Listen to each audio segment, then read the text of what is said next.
Avez-vous déjà pris le temps d'observer attentivement les gens autour de vous?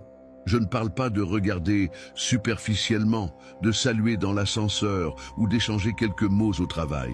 Je parle d'observer vraiment, de prêter attention aux yeux, aux réactions, à ce qui se cache derrière les mots.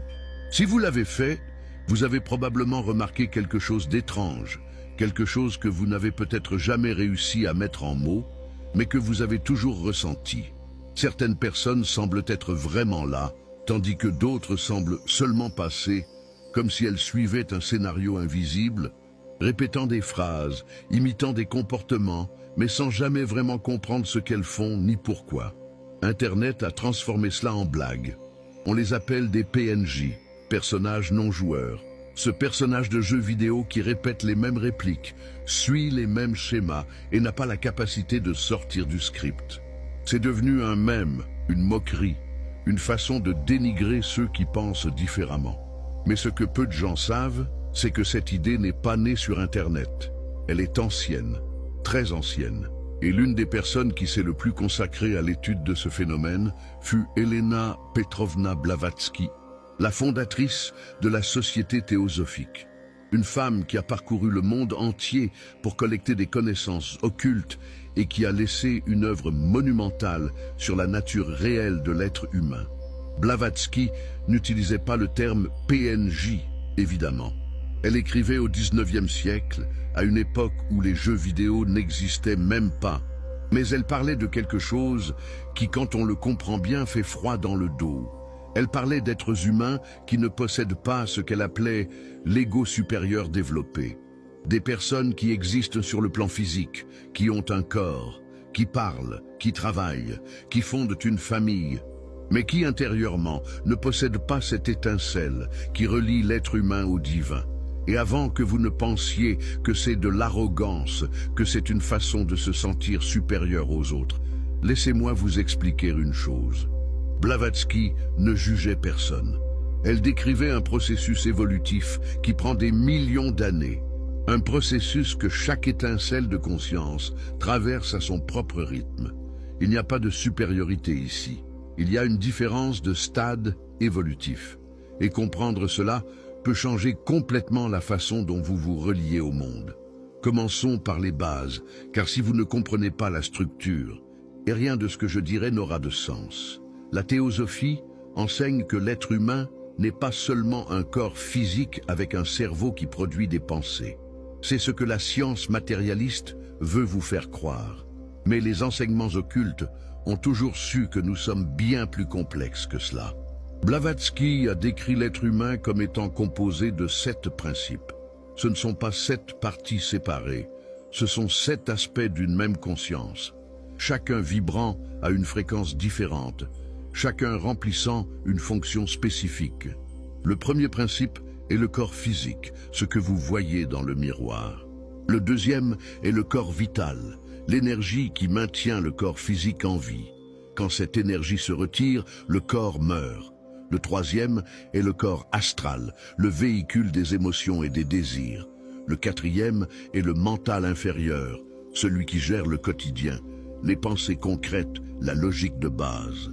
Jusqu'ici, pratiquement tout être humain possède ces 4 principes développés. C'est le minimum nécessaire pour exister en tant qu'humain. Mais c'est à partir du 5e principe que les choses commencent à devenir intéressantes. Le 5e principe est ce que Blavatsky appelait Manas, le mental supérieur. C'est la capacité de pensée abstraite, de réflexion profonde, de questionner sa propre existence. C'est là que réside la capacité de poser des questions comme « Qui suis-je ? Pourquoi suis-je ici ? » ou « Que se passe-t-il après ma mort ?» Le 6e principe est Buddhi, l'intuition spirituelle. Cette voix intérieure qui vous guide, même lorsque la logique ne peut pas expliquer. Et le 7e est Atma, l'esprit pur, l'étincelle divine qui connecte chaque être au tout. Maintenant, faites attention à ceci. Blavatsky expliquait que tous les êtres humains incarnés ne possèdent pas les 3 principes supérieurs actifs. Certains ne possèdent que les 4 inférieurs en fonction. Ils ont un corps, ils ont de l'énergie vitale, ils ont des émotions, Ils ont une capacité de raisonnement de base, mais ils ne possèdent pas cette connexion avec quelque chose de plus grand. Ils ne possèdent pas la capacité de réflexion profonde sur eux-mêmes. Ils ne possèdent pas d'intuition spirituelle. Ils ne possèdent pas l'étincelle divine active en eux. Et c'est ici que beaucoup de gens se trompent. Cela ne signifie pas que ces personnes sont mauvaises, cela ne signifie pas que ce sont des robots, cela ne signifie pas qu'elles n'ont pas de sentiments. Elles en ont, mais leurs sentiments sont de type inférieur, liés aux désirs, aux passions, aux instincts. Elles peuvent ressentir de la colère, du plaisir, de la peur, mais elles ne parviennent pas à ressentir ce que nous pourrions appeler des émotions supérieures. La vraie compassion, l'amour inconditionnel, le remords sincère, ce type de sentiment qui transcende l'intérêt personnel. Laissez-moi vous donner un exemple pratique pour que vous compreniez mieux. Vous connaissez probablement quelqu'un qui, lorsqu'il fait quelque chose de mal, s'excuse. Mais vous sentez que ces excuses sont vides. La personne s'excuse parce qu'elle a appris que c'est ce qu'on fait dans cette situation. Elle a vu d'autres personnes s'excuser. Elle sait que c'est le comportement attendu, alors elle le reproduit. Mais si vous la regardez dans les yeux, si vous prêtez attention au ton de sa voix, vous réalisez qu'il n'y a pas de réel repentir. Il n'y a pas cette douleur d'avoir blessé quelqu'un, il n'y a pas ce poids sur la conscience, et c'est juste un script social qui est exécuté. Comparez cela avec quelqu'un qui se repent sincèrement. Vous pouvez le voir dans ses yeux, vous pouvez le sentir dans son énergie. La personne porte cela pendant des jours, parfois des années. Elle réfléchit à ce qu'elle a fait, à comment elle aurait pu agir différemment, à l'impact qu'elle a causé sur la vie de l'autre. C'est le manas supérieur qui fonctionne. C'est la connexion avec Bouddhi, avec la véritable conscience morale. Et c'est quelque chose que tout le monde ne possède pas. Blavatsky était très claire à ce sujet. Elle disait que l'humanité actuelle se trouve à différents stades d'évolution. Certaines âmes ont déjà traversé d'innombrables incarnations, ont déjà développé les principes supérieurs, ont déjà établi une connexion avec le moi divin. D'autres ne font que commencer ce long chemin, et d'autres encore n'ont même pas entamé le processus de véritable individualisation. Cela explique beaucoup de choses, n'est-ce pas? Cela explique pourquoi vous pouvez avoir des conversations profondes avec certaines personnes et avec d'autres, avoir l'impression de parler à un mur. Cela explique pourquoi certains individus semblent avoir une lumière dans les yeux et d'autres semblent avoir un vide. Cela explique pourquoi certaines personnes parviennent à changer, à évoluer, à apprendre de leurs erreurs, tandis que d'autres répètent les mêmes schémas toute leur vie, sans jamais rien remettre en question. Mais approfondissons encore plus. Je veux que vous compreniez les signes pratiques, ce que vous pouvez observer dans votre quotidien, car la théorie c'est beau, mais si elle ne sert à rien en pratique, elle ne vaut pas grand-chose. Le premier signe est l'incapacité d'autoréflexion authentique. Les personnes ayant les principes supérieurs actifs parviennent à se regarder avec honnêteté. Elles parviennent à reconnaître leurs défauts, leurs schémas destructeurs, leurs ombres. Elles parviennent à se demander « Pourquoi fais-je cela ?» et à vraiment chercher une réponse. Les personnes sans ces principes actifs ne parviennent pas à faire cela. Elles peuvent parler d'elles-mêmes, mais toujours de manière superficielle, en blâmant toujours les autres, en se victimisant toujours, en trouvant toujours des justifications externes à leur comportement, sans jamais vraiment regarder à l'intérieur. Le deuxième signe est l'absence de curiosité existentielle. Avez-vous déjà rencontré quelqu'un qui ne s'intéresse tout simplement pas aux questions profondes? Quelqu'un qui, lorsque vous essayez de parler du sens de la vie, de ce qui se passe après la mort, de la nature de la réalité, se déconnecte simplement. Ce n'est pas que la personne n'est pas d'accord avec vous, c'est qu'elle ne parvient littéralement pas à s'intéresser au sujet. C'est comme si cette partie du cerveau qui devrait s'allumer avec ces questions n'existait tout simplement pas. Ce n'est pas un manque d'intelligence. Il existe des personnes extrêmement intelligentes au sens conventionnel qui ne possèdent pas la moindre étincelle de curiosité spirituelle. Elles peuvent être brillantes en mathématiques, en affaires, dans n'importe quel domaine technique, mais quand le sujet est existentiel, elles n'y ont tout simplement pas accès. Le troisième signe est l'empathie apprise versus l'empathie réelle. C'est subtil, mais quand vous apprenez à l'identifier, vous ne pouvez plus ne pas le voir. Certaines personnes apprennent à imiter l'empathie parce qu'elles ont réalisé que cela facilite la vie sociale. Elles disent les bons mots au bon moment, font les expressions faciales appropriées. Mais si vous observez attentivement, vous remarquerez que tout est mécanique. La personne ne ressent pas vraiment la douleur de l'autre. Elle reproduit un comportement qu'elle a appris comme étant adéquat dans cette situation. La véritable empathie est différente. Quand quelqu'un avec les principes supérieurs actifs voit une autre personne souffrir, il y a une connexion réelle, il y a un ressentir ensemble, il y a une résonance qui ne peut pas être feinte. Et cela va au-delà de simplement avoir pitié. C'est une compréhension profonde que l'autre est une extension de soi-même, que la douleur de l'autre est, d'une certaine manière, sa propre douleur. C'est Bouddhi qui fonctionne. C'est l'intuition spirituelle reconnaissant l'unité fondamentale de toute existence. Le quatrième signe est la relation avec la conscience morale. Les personnes ayant l'ego supérieur développé possèdent ce que l'on pourrait appeler une boussole morale interne.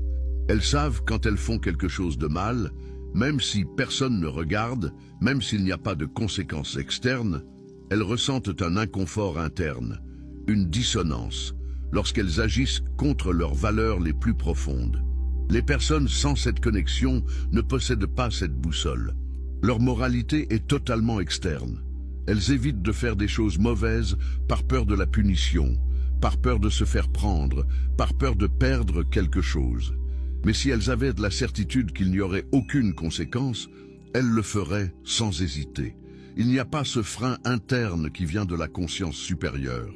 Le cinquième signe est la capacité de croissance spirituelle réelle. Les personnes ayant les principes supérieurs actifs parviennent à évoluer, parviennent à apprendre des expériences, parviennent à transformer la douleur en sagesse, parviennent à utiliser les défis de la vie comme carburant pour devenir de meilleurs êtres humains.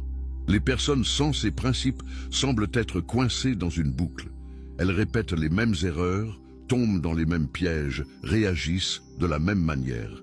Non pas parce qu'elles sont bêtes ou têtues, mais parce qu'elles ne possèdent pas l'appareil interne nécessaire à la véritable croissance. Elles peuvent changer des comportements externes, peuvent s'adapter aux circonstances, mais il n'y a pas de transformation interne réelle. Maintenant, je sais ce que vous pouvez penser. Tout cela semble très déterministe. On dirait que je dis que certaines personnes sont condamnées à être vides pour toujours. Mais ce n'est pas tout à fait ça. Blavatsky expliquait que c'est un processus évolutif. Chaque étincelle de conscience est à son propre moment de ce long chemin. Ceux qui aujourd'hui ne possèdent pas les principes supérieurs actifs finiront par les développer. Cela peut prendre de nombreuses incarnations. Cela peut prendre des ères entières. Mais cela fait partie du plan cosmique. Et cela nous amène à une question importante.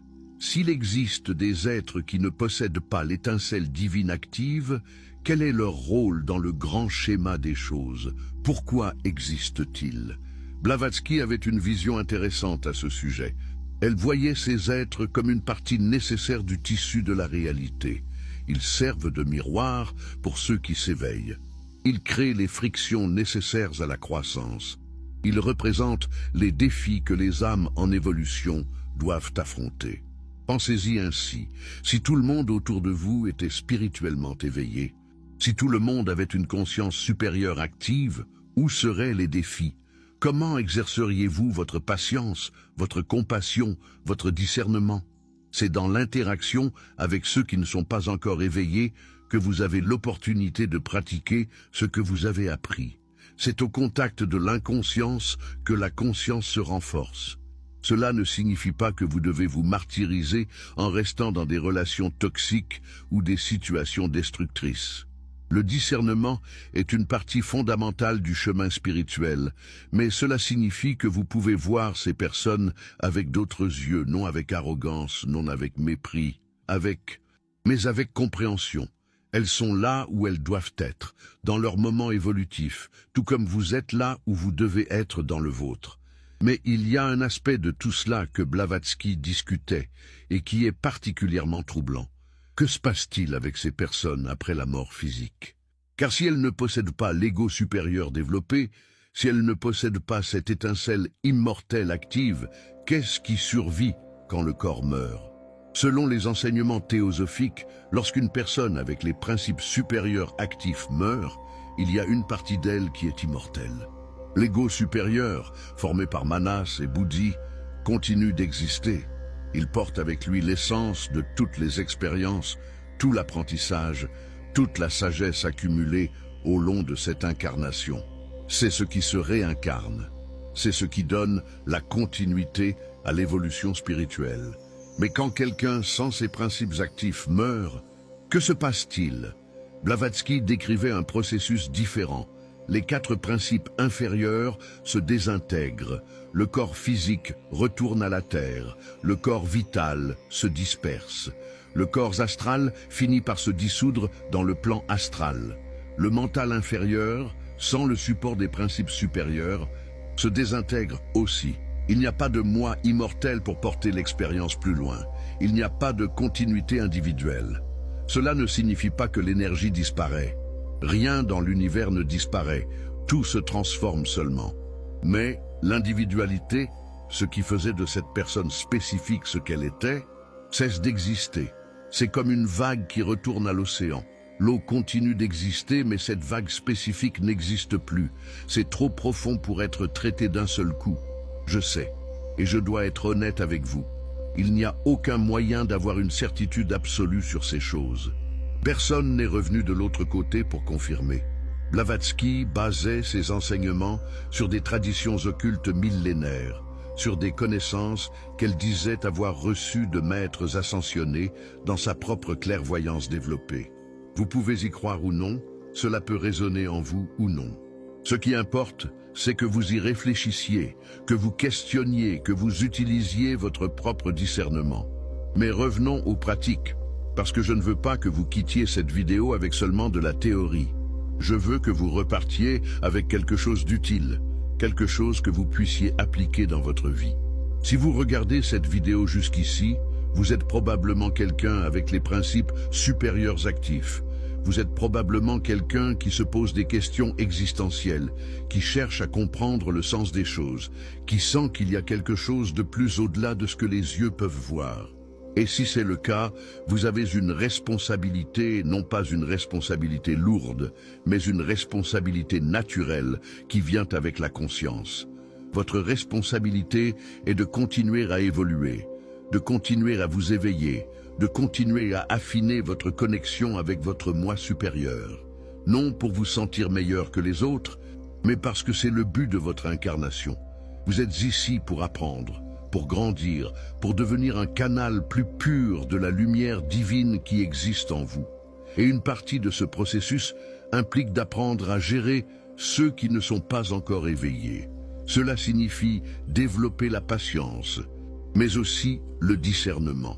Cela signifie avoir de la compassion, mais aussi établir des limites saines. Cela signifie comprendre que vous ne pouvez forcer personne à s'éveiller, mais vous pouvez être un exemple vivant de ce que signifie être éveillé. Blavatsky disait que les plus grands maîtres spirituels n'étaient pas ceux qui s'isolaient du monde pour méditer dans des cavernes. C'étaient ceux qui parvenaient à maintenir leur lumière allumée même au milieu de l'obscurité. C'étaient ceux qui parvenaient à interagir avec le monde sans s'y perdre. C'étaient ceux qui parvenaient à être des phares pour les autres. Non par la prédication, non par l'imposition, mais simplement en étant qui ils étaient. Vous n'avez besoin de sauver personne, ce n'est pas votre fonction. Chaque âme a son propre chemin, son propre temps, son propre processus.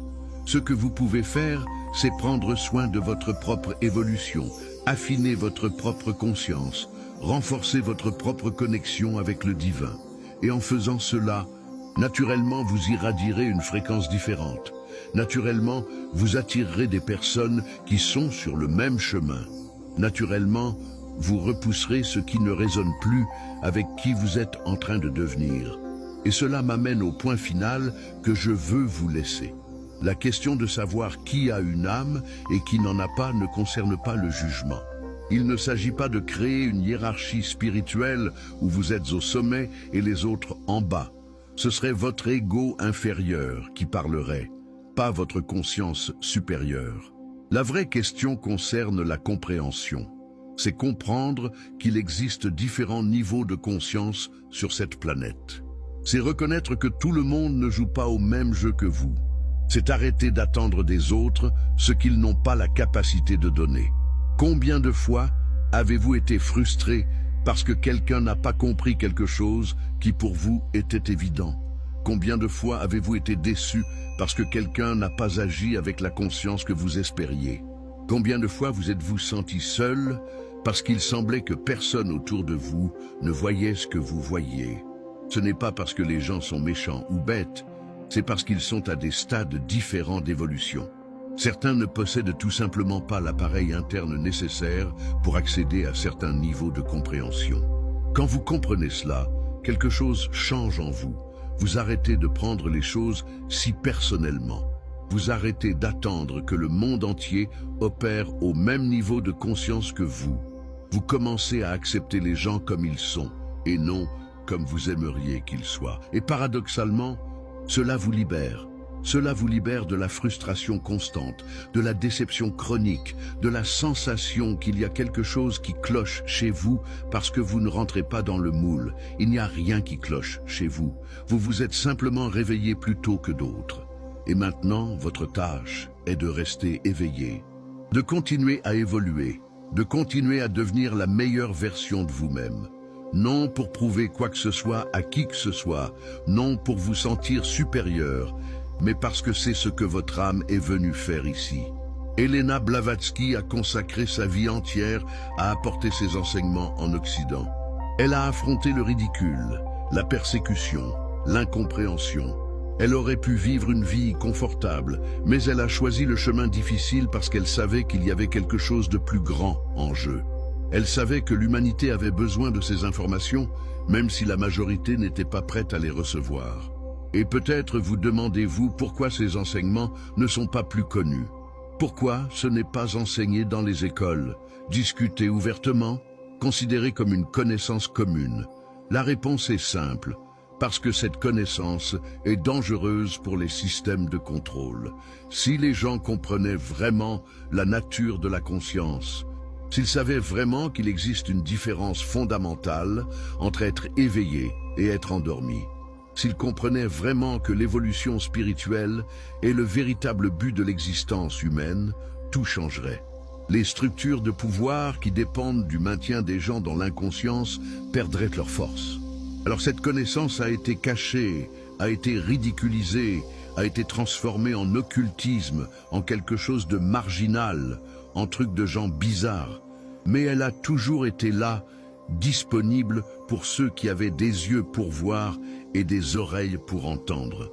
Et si vous êtes arrivé jusqu'à cette vidéo, si vous avez regardé jusqu'ici, ce n'est probablement pas par hasard. Probablement que votre âme cherchait exactement cela. Je ne peux pas vous donner de certitude absolue. Personne ne le peut. Ce que je peux faire, c'est partager ces enseignements de la manière la plus honnête possible et vous laisser exercer votre propre discernement, vous laisser observer le monde autour de vous avec de nouveaux yeux. Que vous prêtiez attention aux signes, que vous fassiez confiance à votre intuition quand elle vous dit qu'il se passe quelque chose de plus qu'il n'y paraît. Et si vous voulez approfondir cela, si vous voulez étudier directement les sources, cherchez les œuvres de Blavatsky, la doctrine secrète, Isis dévoilée, la clé de la théosophie. Ce sont des livres denses, je ne vais pas mentir. Ce n'est pas une lecture facile, mais si vous avez de la patience, si vous avez la volonté de plonger profondément, vous trouverez des trésors de sagesse qui peuvent transformer complètement votre compréhension de la réalité. Vous vous souvenez de ce que j'ai dit au début? Que cette vidéo pourrait changer la façon dont vous voyez les gens autour de vous? Eh bien, maintenant vous avez une lentille différente pour regarder le monde. Vous avez une compréhension que peu possèdent, et avec cette compréhension vient la responsabilité de l'utiliser avec sagesse, avec compassion, avec discernement. Vous n'êtes pas meilleur que quiconque, parce que vous avez cette conscience active. Vous êtes simplement à un point différent d'une longue route que tous finiront par parcourir. Vous avez l'avantage d'être éveillé pendant que beaucoup dorment encore. Et c'est un cadeau rare. Utilisez-le bien. Prenez soin de votre évolution. Renforcez votre connexion avec votre moi supérieur. Pratiquez l'autoréflexion honnête. Cultivez la véritable compassion. Développez votre discernement et par-dessus tout, continuez à questionner, continuez à chercher, continuez à évoluer, parce que c'est pour cela que vous êtes ici. C'est pour cela que votre âme a choisi cette incarnation. C'est pour cela que vous vous êtes réveillé. Le monde peut sembler chaotique. Il peut sembler que tout va mal. Il peut sembler que l'inconscience est en train de gagner. Mais rappelez-vous que vous ne voyez qu'une fraction minuscule d'un processus qui se déroule au long des ères. L'évolution de la conscience est lente, mais elle est inévitable. Et chaque personne qui s'éveille, chaque étincelle qui s'allume, chaque conscience qui s'étend, contribue à l'évolution du tout. Vous faites partie de cela. Votre évolution ne concerne pas seulement vous, elle concerne toute l'humanité, elle concerne la planète, elle concerne le cosmos entier, car en fin de compte, comme Blavatsky l'a si brillamment enseigné, nous sommes tous des expressions d'une unique conscience universelle, s'expérimentant elle-même à travers des formes et des manifestations infinies. Maintenant vous savez, maintenant vous comprenez. Ce que vous ferez de cette connaissance est votre choix, mais sachez que le simple fait d'avoir cette compréhension vous place déjà dans une position différente, vous donne déjà une responsabilité différente, vous offre déjà une opportunité différente. La question qui reste est, qu'allez-vous en faire ?